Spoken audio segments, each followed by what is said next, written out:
everybody. I am going to put together an actual scrapbook page for you all, and this will be fun. So I'm starting out with a piece of 12 by 12 white paper, and that's going to be the base of my project.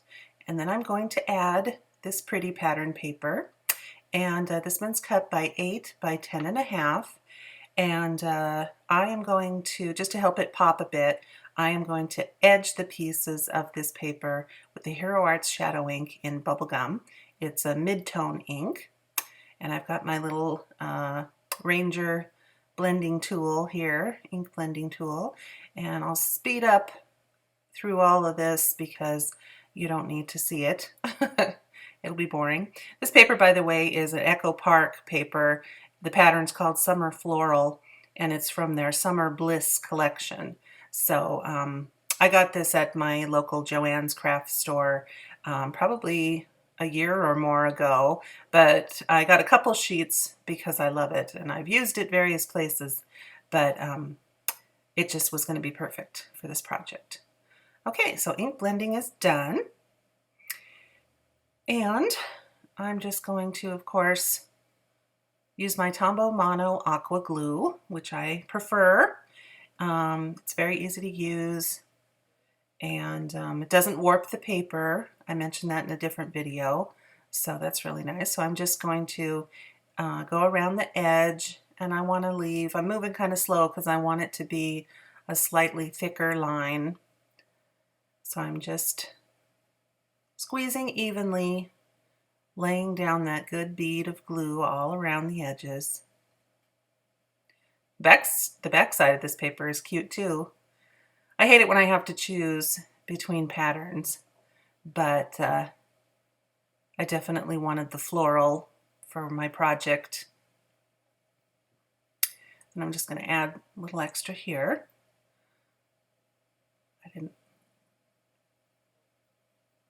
I want it to be nice and flat.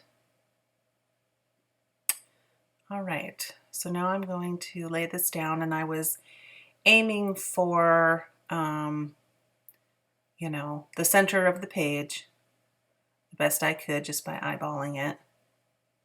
I don't get too uptight about perfection, just something that's pleasing to the eye. I've got a pretty good eye for straight lines, so it usually works out just fine. Get that nice and flat. So say, you know, I'm kind of deciding if there's a better looking, no, see, I decided I like that one better.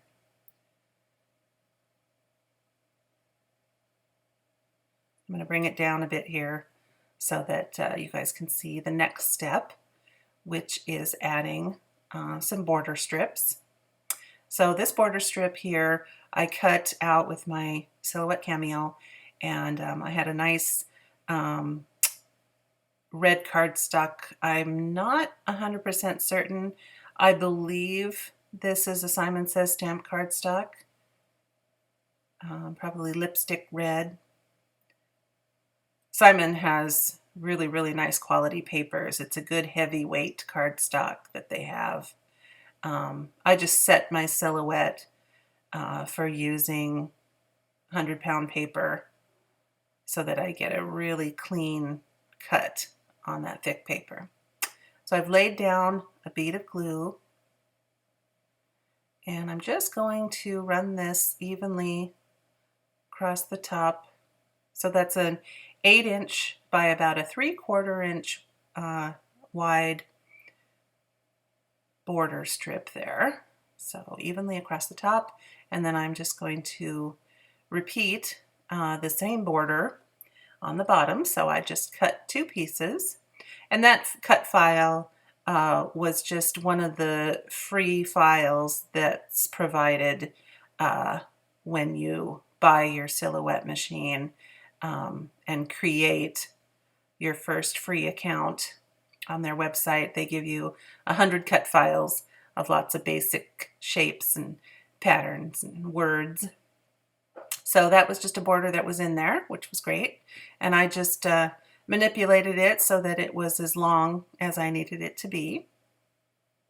That worked out well. And again, I'm just going to nudge it right up to the very bottom edge of that paper. Sure. And then it's nice, the aqua glue gives you just enough wiggle room where you can move it a little bit easier before you press it down. Now this strip here is another 8-inch long and it's a 1/4 inch wide, and I just used a real pleasant beige. And when you see the title piece, you'll see that I used that same beige cardstock in the title. So I'm trying to create a sense of continuity. So now I am going to, I want to run it across the bottom, but what I'm doing is I'm making sure that there's a little bit of red exposed around all of the cutouts.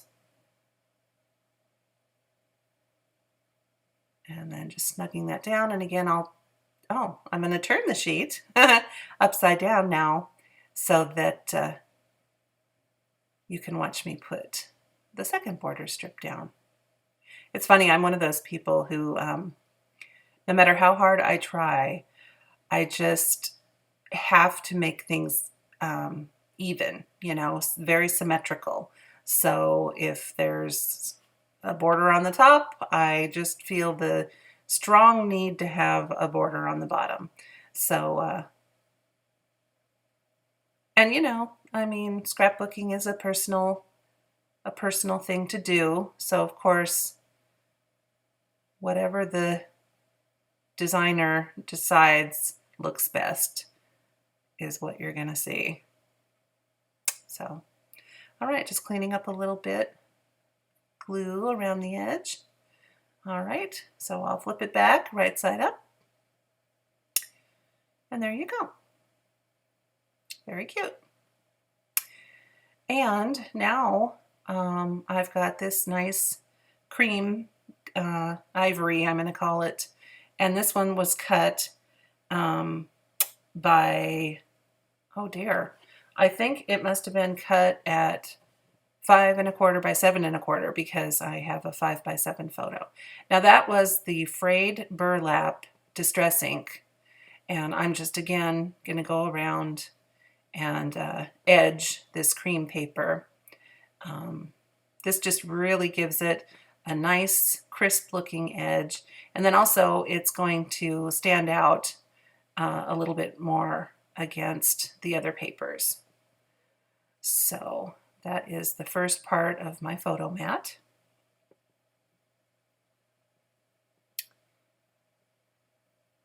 Oh, and then there's the picture. Oh my gosh, I love this little picture of my little girl.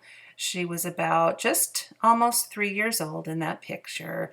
So she had this cute little red trike, and I took that picture and it was like, oh my gosh, that's the perfect little kid photo. You know, she's got her little overall shorts on, she's got her little shoes, and she's on her trike, and she's got that cute smile. So I love that picture. Anyway, now I am adding just some double-sided tape around the edge of my photo. And I have some specialty tape, but I couldn't find it. So we did just recently move, and I still do not have 100% of my items unpacked. So I've been trying, but again, life gets in the way. We have most of it unpacked though. Certainly everything that we use on a day-to-day basis is all unpacked. So I get credit for that much, right? Okay, so now I am going to take the photo and get it centered as I can. I just have that little 1/8 inch reveal around each edge. And generally I try to get those 3 edges, and then the last one works out. So now I laid it face down so I didn't get my fingerprints all over it, and I'm just going to press along where all the tape is to get a really strong bond.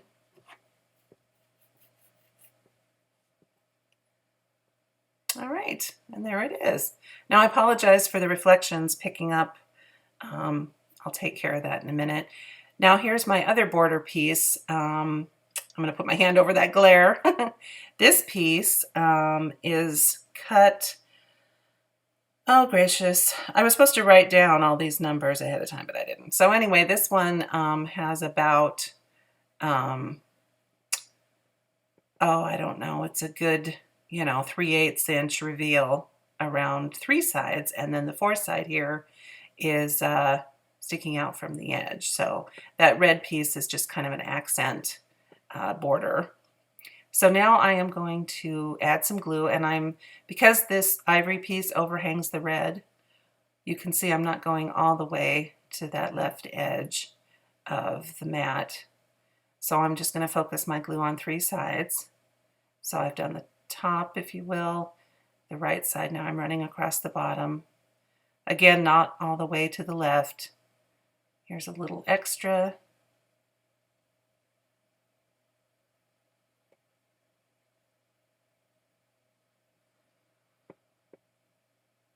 And then again, I want to line that up so I get that even reveal of red around my picture. So again, I'm just kind of eyeballing this, whatever is pleasing to the eye. So lay it down, give it some pressing for a better bond.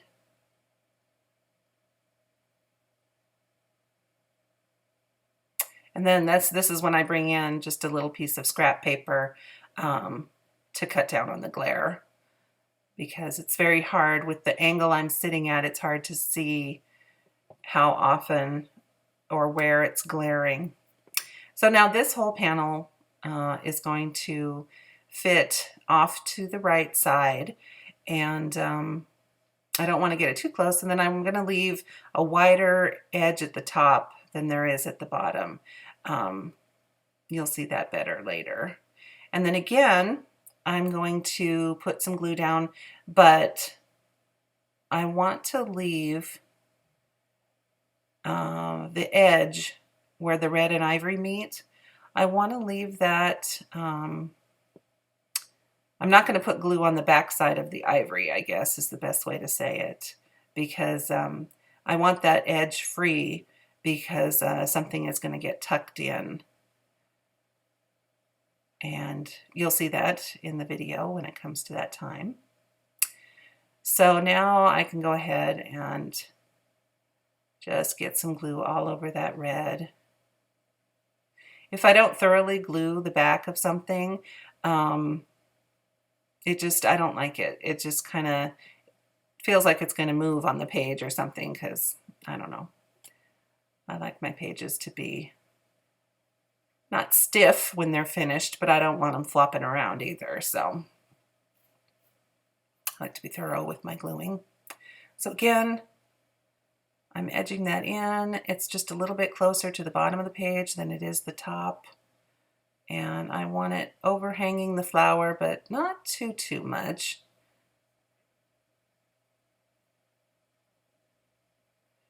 I'm just kind of following a general guideline. I was looking through some scrapbooking templates, different ideas, and so this is kind of my take on a layout that I saw and enjoyed. And for the single image that I have on this sheet, and for the embellishments you'll see me add, it really worked in this arrangement. So that's what I decided to go with.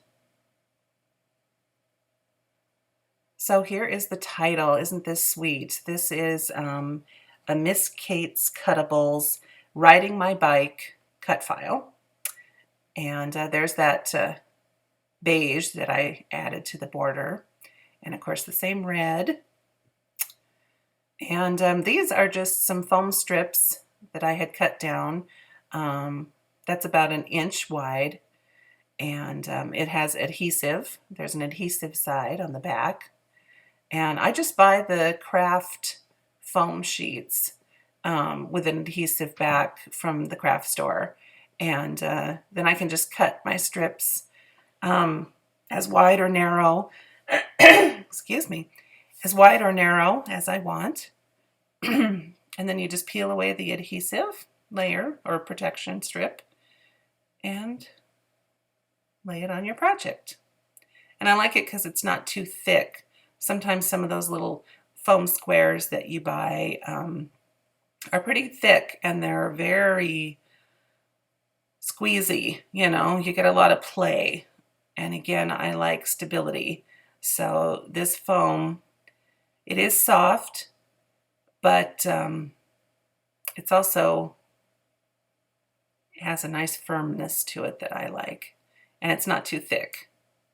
You just get a little low profile pop-up, which is particularly nice on a scrapbook page because you're going to be sliding this page into one of your sleeves.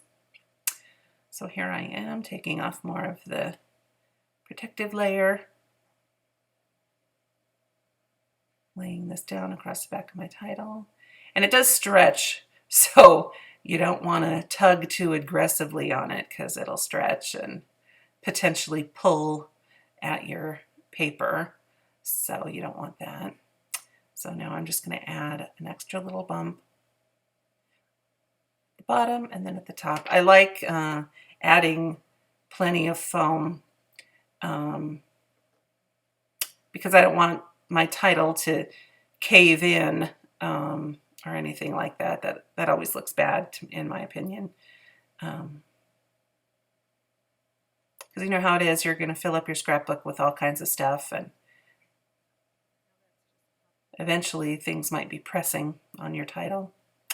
So you don't want that.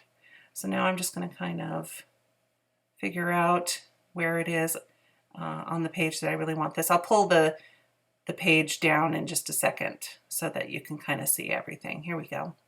So there's the top of the page, there's the border. I'm trying to figure out, I don't want to cover up my border, but I need to make sure I don't encroach too much onto that photo.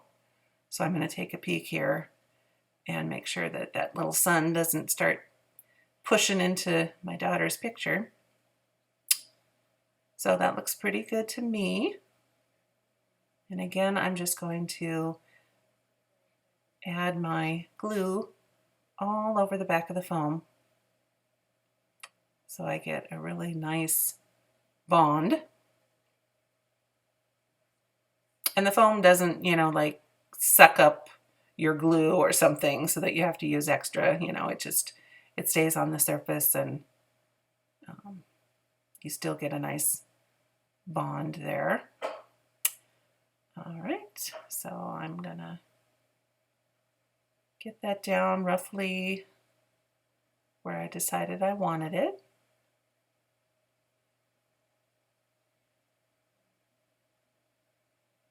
And I'm just gently tapping it so that there's a nice adhesion. And of course that'll have to sit and dry for a little while, but that's fine. Okay, so now I've got another embellishment piece here, which is this little piece, and this is my little journaling square, and I did a rounded rectangle. I made this myself, so I made a rounded rectangle shape in my silhouette. I found this little tab, so I printed that off in the same blue that I used as the bike word in the title. And now I'm just going to go ahead and once again edge my ivory cardstock with that same frayed burlap distress ink. And in particular, this little piece really needs this edging because I want it to stand out against the busy floral paper, and I also want it to be defined from the edge of the photo mat, because those two pieces will be right next to each other. So I'm just sponging all the exposed edges. And my intention is also to write the date of the photo on that white strip on the blue tab. So that's my little spot. And then I can write a little bit about that day and taking that picture and everything. So that's what I'll put on my journaling.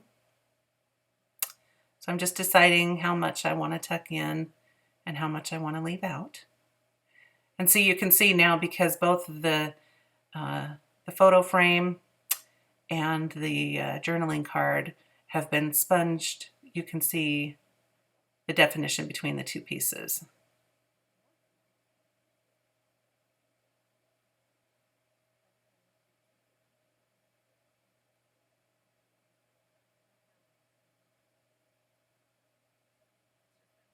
And it was funny, right here I was talking about how nice it would be to have an ATG gun. I have just the smaller tape runners, but I could probably benefit from an ATG now that I'm working on larger scrapbooking pages, but it's just an extra expense that I haven't wanted to take on right now. I mean, you know, I think at my favorite scrapbook site, it's like $27.99 or something for a gun, and it comes with 2 rolls of tape, and you know, but it's just one of those things. I haven't wanted to to spend that much, so I just keep using my glue for most things. But I think for Christmas I'll ask for an ATG and a MISTI. I really want a MISTI stamping tool, but I definitely don't want to frivolously spend the $60 on the card size. Oh, and here is Bicycle. And this is also a Miss Kate Cuttables file, and it's just called Bicycle. So I went ahead and ran it off in that same lighter red, and then I picked a deeper red shade of cardstock and ran that off. And then there's black and a little charcoal. This time I am going to use my Tombow Mono multi-glue because I can get thinner lines and little fine dots, and I have more control. So I'm going to use my tweezers to keep my hands out of the way and go ahead and just start putting glue down. But see that nice little thin line that you get? And especially because this is another bottle that's almost out of glue, so it doesn't squirt out too much. So see, this way I can just get all those thin little bits glued, because I definitely want this to be completely attached to my page.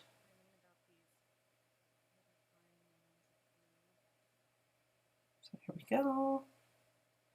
Glue, glue, glue.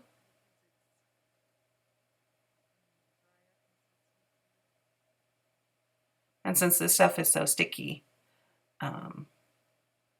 you really do not need much at all. One tiny dot in one spot will work.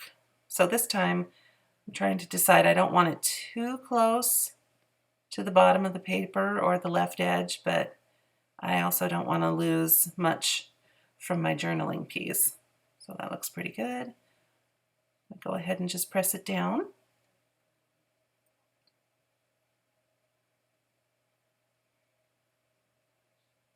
See? And there we go. That is my finished page. And I really, really like the way that it turned out. I'm super happy with it. And I had an awful lot of fun. The minute I thought about making a page, I was like, I've got to use that picture. I love that picture so much. She just looks so happy. It's so classic little kid on a summer day. This was in July, beautiful weather. She had her new tricycle from her grandma and grandpa. So it was a really great day to remember. So thank you all so very much for being with me. I enjoyed myself, and I will see you all again very soon. Bye-bye.